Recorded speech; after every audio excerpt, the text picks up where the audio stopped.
But this, this is one of those talks that it kind of came out of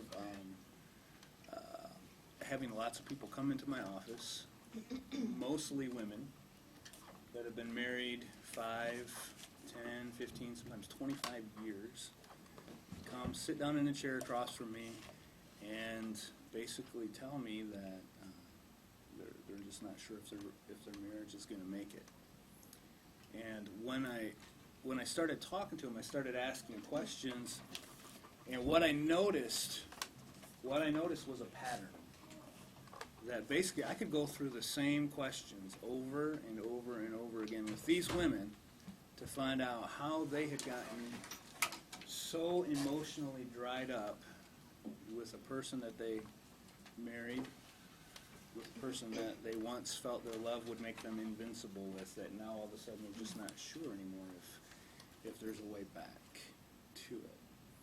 And so I started taking notes, and I started to realize that women will dry up emotionally. And then what happens is when the guys get called into the room, the guys didn't understand why their wife even felt that way. In fact, it just happened this past Monday. I had a young girl come in.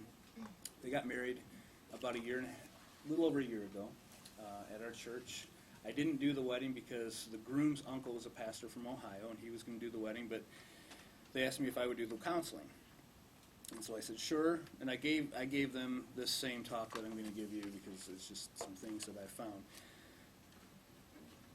And she sat in my chair on Monday, a little over a year later, and said, everything that you said would happen to us a year ago has happened already. And if things continue the way they are right now, and another year goes by, I'm going to look at them and I'm going to say, why did you marry me in the first place? And the problem with that, guys, is when our girls get to that point where they're so emotionally dried up, at that point, it doesn't take much for some other Prince Charming to come along and tell her that she looks pretty before that really starts to feel good for her. A few years ago, a friend of mine, he was a youth pastor, and his wife ended up having an affair with her. And of course, we're all just totally disappointed in her. It was another couple of theirs that they were best friends with, and she ended up getting pregnant by this guy, having a baby. So of course he lost his ministry. He got booted out, and it turned out this affair had been going on for a little while. And of course she looks like, the lady with the scarlet letter. She looks like the whore in the situation, doesn't she? She's the one that ran out and got pregnant. So everybody's kind of taken my buddy's side. 9 months later, it comes out that for 13 years of their marriage, he had been addicted to porn. And what I'm going to show you tonight, what happened was, he didn't need his wife anymore. Because he didn't need his wife anymore, he didn't invest in her anymore. So when this other guy came along and started telling her how beautiful she looked and how she deserves to be treated better, how do you think that made her feel? Pretty warm inside. Probably the way that her husband used to make her. Okay? So I'm going to go through 5 things, each for guys and girls, that are the most important things, maybe not in a general sense because there's always deviations, but there's always that you're going to have to do. Now, girls, some of the stuff that the guys really, really need may sound shallow. Okay, just go with it though. It's true. Guys, if you're going to be agreeing with me on the inside, but if you don't want to show it, you don't have to. Just let me do the talking for you, and know that the girls are paying attention. But also, guys, pay attention to what the girls, the number one thing, well, actually, the number 5 thing that guys need from you is they need you to be proud of them. See, when these guys were little guys, they had moms, okay, that were like their cheerleaders. Way to go, little buddy. Way to go, little Chris. I'm so proud of you. Aaron, you're so cute. You're so cute. And it goes into that. I mean, I don't know, any of you guys were football players in school? Scored some touchdowns? Did you? What's the best thing about cheerleaders?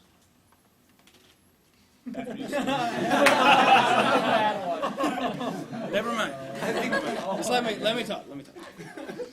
They love running down. At least the idea.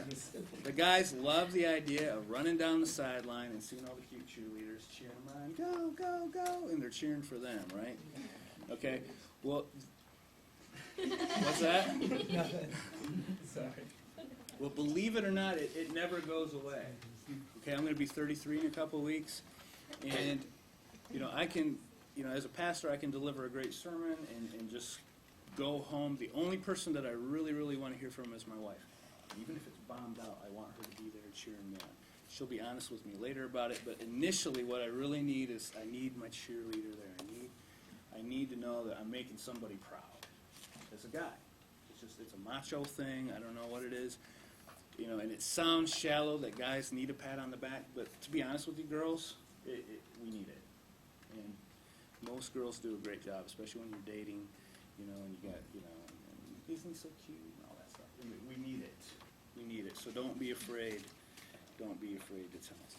Guys, the number 5 thing that these girls need from you, not right now, but eventually,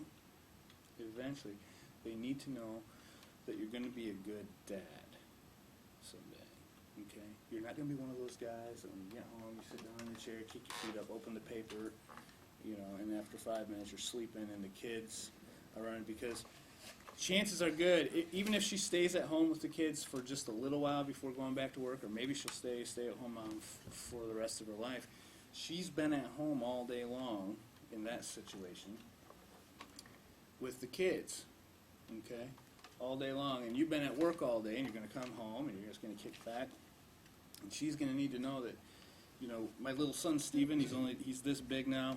Before that, I had 2 girls, and the girls were easy. Like girls, they would come jump on me and cheer me, do that, Daddy, and of course that met my number 5 need there, and they were proud of me, and I felt really good about that.